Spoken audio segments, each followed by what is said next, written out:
have another special recognition award. And this one is presented by Hafiz Zahir Shabir, accompanied by Hannah. Guys, if you come onto the stage, please. Tara Miran. I know Tara's here. Tara's there. Congratulations, Tara. You do some fantastic work in the community here in Bristol, especially for our very loved Kurdish community here in Bristol. Congratulations again, and the award is just there. Thank you so much, Tara. Congratulations.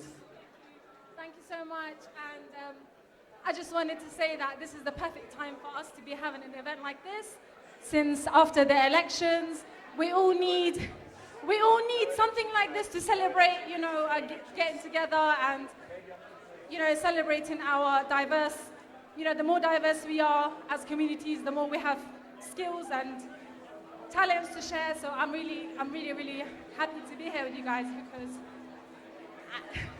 there was no way that I thought I was going to win an award, so, because I'm amongst such talent. So thank you so much. And I'm finally glad that I'm not just stalking MTM, I'm here. So thank you very much.